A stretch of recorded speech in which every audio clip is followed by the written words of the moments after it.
Hi అండి, welcome to my channel. అందరు ఎలా ఉన్నారు? బాగున్నారా? మేము కూడా చాలా చాలా బాగున్నామండి. ఇది వచ్చేసి మండే రోజు తీసిన వీడియో అండి. అనుకోకుండా ఊరికి వెళ్ళాము, అప్పుడప్పుడు బయలుదేరేసామండి. ఉదయాన్నే ఇది వచ్చేసి 7 అవుతుందండి టైము. ఉదయాన్నే అయితే ముగ్గురం బయలుదేరామండి. పాప ఫస్ట్ వెళ్ళిపోయింది, మేమైతే ఇప్పుడు బయలుదేరుతున్నామండి. క్లైమేట్ మాత్రం చాలా బాగుందండి. చూడండి, అసలు ఎండ అనేది లేదండి, వాన మాడము, అసలు చల్లని వాతావరణంలో ఎంత అందంగా ఉందో కదా ప్రకృతి. చాలా బాగా ఉందండి, అస్సలు ఎండ అనేది లేకుండా ఇలా హాయిగా వెళ్ళొచ్చామండి. ఇది వచ్చేసి ఓరోకల్ దగ్గర ఎయిర్పోర్ట్ రోడ్ అండి. ఇది చూడండి, మనకు వచ్చేసి లెఫ్ట్ సైడ్ అయితే ఎయిర్పోర్ట్ ఉంటుందండి, రైట్ సైడ్ వచ్చేసి రాక్కొండ హోటల్స్ ఉంటాయి. తన లొకేషన్ అయితే చాలా బాగుంటుందండి. ఇక్కడ వచ్చేసి ఫోటోషూట్ కానీ అయితే లొకేషన్స్ చాలా బాగుంటాయండి. ఇది వచ్చేసి ఎయిర్పోర్ట్ ఎంటర్ అండి. చూడండి, ఇలా ఉంది కర్నూలు ఎయిర్పోర్ట్ ఎంటర్ అండి. ఇక్కడ వచ్చేసి సినిమా షూటింగ్స్ అవన్నీ ఇప్పుడు జరుగుతూనే ఉంటాయండి. ఇటు సైడ్ హోటల్ ఉంది. ఓకే అండి, జర్నీ అయితే స్టార్ట్ అయిపోయాము. నేను, మా వారు, మా బాబు అండి. బాబు వెనుక కూర్చొని హ్యాపీగా ఆయన చదువుకుంటున్నాడండి. ఎన్సెట్ ఎగ్జామ్ ఉంది, అందుకనే సరే ఓకే అనేసి చదువుకోలేనేసి పెట్టేసాము. వాడు చదువుకుంటూనే వచ్చేసాడండి.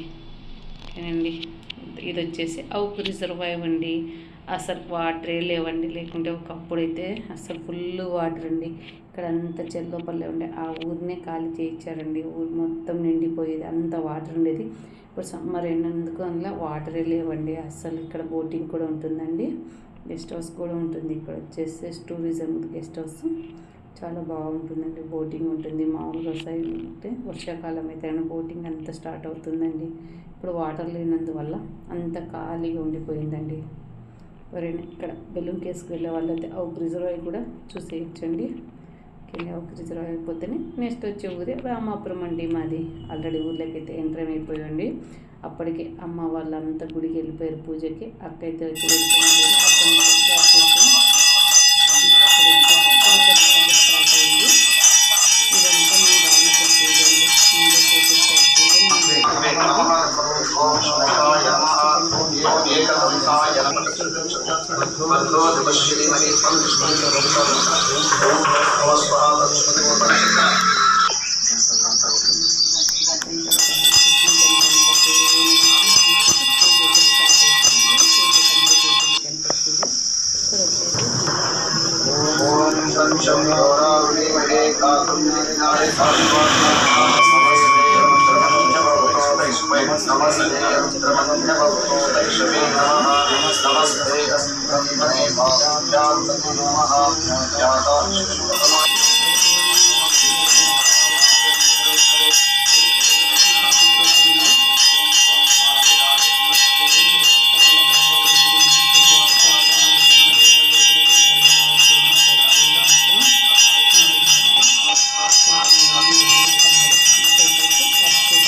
వచ్చేసామండి గుడికి. మేము వచ్చేలోపు గణపతికి అభిషేకం అలాగే శివుడికి అభిషేకం కూడా అయిపోయిందండి. పూజ అయితే చాలా బాగా చేశారండి. ఇప్పుడు మేము వచ్చిన తర్వాత ఇక్కడైతే అమ్మవారికి అండి, లక్ష్మీదేవత అమ్మవారికి అయితే అమ్మతో అభిషేకం చేపిస్తున్నాడండి. ఫస్ట్ అయితే జలంతో అభిషేకం చేయించాడు. అభిషేకం కూడా చాలా బాగా జరిగిందండి. మేము వెళ్ళొచ్చేలో కొద్దిగా లేట్ అయిపోయింది. ఆల్రెడీ మేము ఊరు నుంచి అభిషేకం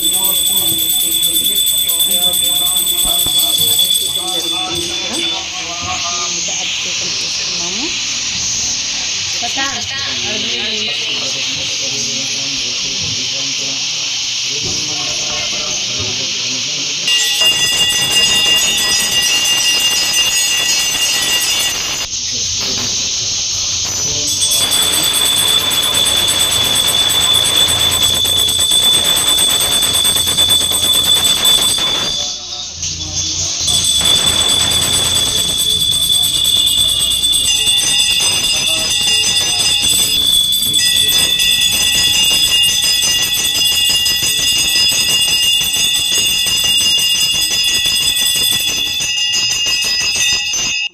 అభిషేకం అయిపోయింది. ఇక్కడ అలంకరణ కూడా చేసేసారండి అయ్యవారు. ఇప్పుడు వచ్చేసి తులసి దళాలతో అలాగే బిల్వ దళాలతో అయితే అర్చన అండి. చాలా బాగా చేశారండి. అసలు ఓం నమ శివాయ ఓం నమ శివాయ అనుకుంటూ బిల్వార్చన జరిగిందండి. అలాగే తులసి దళాలతో రెండింటితో అయితే కలిపి పూజ అయితే చేసేసారు. అందరికీ మాకు కూడా అందరు కూర్చున్న వాళ్ళకి అక్కడ పూలు అవి ఇచ్చేసారండి. బిల్వ దళాలు అలాగే తులసి మాల ఇచ్చేసారు. మేము కూడా తులసి దళాలతో వేసేసి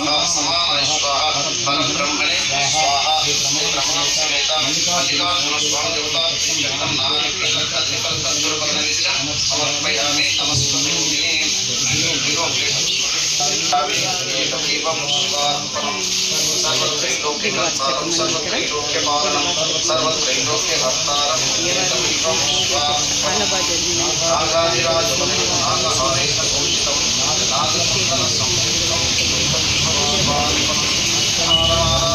ఉండాలని మనస్ఫూర్తిగా కోరుకుంటున్నాము. అర్చన అభిషేకం అన్నీ అయిపోయిన తర్వాత ఇలా అందరి చేతి అయితే అర్చన చేయించి పూజ వేసేసి మేము కూడా పూలు వేసేసి నమస్కరించుకున్నామండి. ఈ పూజ చేయడానికి కారణం అయితే మా తమ్ముడు కాశీకి వెళ్ళి వచ్చాడండి. అందుకు సోమవారం రోజు ఇంట్లో అయితే పూజ చేసుకున్నారు. సింపుల్గా చేసేసారండి. పూజ కూడా గుళ్ళో వెళ్ళేసి అభిషేకం చేయించుకొని ఈ విధంగా అయితే పూజ చేసేసారండి. చాలా బాగా జరిగిందండి. బాగా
చేశారండి. ఇలా చేయరండి. మార్నింగ్ 6 స్టార్ట్ అయ్యి 11:30 వరకు చాలా బాగా జరిగింది. ఒక సైడ్ వర్షం పడుతుంది, ఒక సైడ్ పూజ అండి. లోపలైతే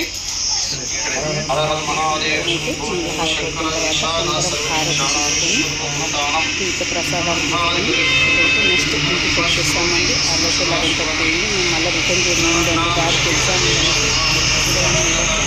బయలుదేరి వచ్చామండి. వచ్చాక మేము లోపల వంట చేస్తుంటే మా పిల్లలు చూడండి ఇక్కడ బాణాలు కాలుస్తున్నారు, టపాకాయలు కాల్చుతున్నారండి. కానీ ప్రాణం డూప్లికేట్ నోట్స్ పడ్డాయి, అవి ఏరుకొని వస్తుంటే అందరు ఎక్కిరిస్తున్న డబ్బులు పడ్డాయి అనేసి మేమిద్దరం కలిసి నేను మా అక్క కలిసి వంటలు అయితే ప్రిపేర్ చేసామండి. అమ్మకి హెల్త్ బాగుండడం లేదండి, అందుకే సింపుల్గా ఇంట్లో అయితే పూజ సింపుల్గా పెట్టేసుకున్నాం. భోజనాలు కూడా ఏం ఎక్కువ చేయలేదండి, ఓన్లీ ఇంటి పక్కల వాళ్ళని ఒక 5 ఇండ్లు పిలుచుకొని ఇలా భోజనాలు పెట్టాలంట కదండి కాశీకి వెళ్ళి వచ్చిన తర్వాత. అందుకనేసి ఒక 5 ఇండ్లు అయితే పిలిచి భోజనాలు పెట్టేసామండి. అమ్మని అందుకే ఏం ఎక్కువ రిస్క్ తీసుకోవద్దు అనేసి మేమే వెళ్ళేసి మేమే వంట చేసుకొని మేమే తినేసుకొని వచ్చేసామండి సింపుల్గా. అయితే ఇలా అందరం కలిసి మధ్యాహ్నం అయితే భోంచేసామండి. ఏంలో భక్ష్యాలు చేసాం, పప్పు, కర్రీ, చిత్రాన్నం ఇవి చేసుకున్నామండి. చేసేసి ఇంకా భోంచేసుకున్నామండి. ఆల్రెడీ అప్పటికే 3 అయిపోయిందండి. అమ్మ వచ్చేసి తాంబూలం ఇస్తుందండి, ఇట్లా తూర్పు సైడ్ తిరిగి ఇవ్వమనేసి తీసుకున్నానండి. నాకు చీర కొనుక్కోమని డబ్బులు ఇచ్చారు, కానీ మేము వెళ్తామో లేదనుకుని కానీ వెళ్ళేసి వచ్చామండి. కానీ వాళ్ళకి ఏదో వస్తుంటే కొంచెం బాధగా అనిపించిందండి. ఎప్పుడు వెళ్ళలేదండి, అలా వెళ్ళి ఇలా వచ్చేసానండి. జస్ట్ ఒక ½ అవర్ కూడా మాట్లాడలేదు వాళ్ళతో. వంట చేయడం తినడం ఇదే సరిపోయిందండి. చేసి మళ్ళీ రిటర్న్ జర్నీ అయితే స్టార్ట్ అయిపోయామండి. ఈవినింగ్ 3:30కే స్టార్ట్ అయిపోయాం. మళ్ళీ నైట్ వచ్చేలోపు 7:30 అయిపోయిందండి. అందరు కార్ దగ్గరకు వచ్చేసి బాయ్ చెప్పేసారు. నాకైతే కొద్దిగా బాధగా అనిపించింది. నేను ఎప్పుడు ఉండలేదండి, వెళ్ళిన సారి ఒక 2-3 రోజులన్నీ ఉండేదాన్ని. ఈసారి అయితే అది కూడా లేదండి, అలా వెళ్ళేసి ఇలా వచ్చేసాము. అమ్మ ఇంకా ఉంటే బాగుండు అనిపించింది, కానీ టైం అయితే లేదు కదండి. రిటర్న్ అయితే బయలుదేరామండి, ఎందుకంటే బాబుకి ఎంసెట్ ఎగ్జామ్ ఉందండి. అందుకనేసి అలా వెళ్ళి ఇలా వచ్చేసాము. నైట్ వచ్చేలోపు 7:30 అయిందండి. వస్తూ ఎన్ని తెచ్చుకున్నాను చూడండి. పుట్టింటికి వెళ్తే ఏదైనా సరే అమ్మ అయితే మా కోసం వడియాలు పంపించింది, అలాగే ఊరమిరపకాయలు, బొరుగులు, అలాగే దోశకు వచ్చేసి స్టోర్ బియ్యం తెచ్చుకున్నామండి. ఇవి వచ్చేసి మామిడి పండ్లండి, రసాలండి. ఇది బనియాన్పల్లె ఫేమస్ అండి, చాలా బాగుంటాయి. అక్కడైతే వస్తూ మామిడి పండ్లు కూడా తీసుకుని వచ్చాం. అలాగే భక్ష్యాలు పంపించింది అమ్మ. ఇంటికి వెళ్ళినట్టు ఏం చేసుకుంటాం అనేసి ఇవన్నీ అయితే పంపించిందండి. ఎప్పుడు ఊరికి వెళ్ళినా ఏదోటి ఖాళీ చేతులతో రానండి. వెళ్ళేటప్పుడు ఖాళీ చేతులతో, వచ్చేటప్పుడు మాత్రం ఫుల్ లగేజ్తో వస్తామండి. కారు వెళ్తుందంటే అన్నీ తెచ్చుకుంటానండి. లాస్ట్ అయితే ఈ విధంగా ఫొటోస్ అయితే దిగామండి. కానీ పూజ మాత్రం చాలా బాగా జరిగిందండి. మా తమ్ముడు కాశీకి వెళ్ళి వచ్చినందుకు ఆ శివయ్య ఆశీస్సులు ఉండాలని మనస్ఫూర్తిగా కోరుకుంటున్నానండి. నచ్చితే కనుక లైక్ చేయండి.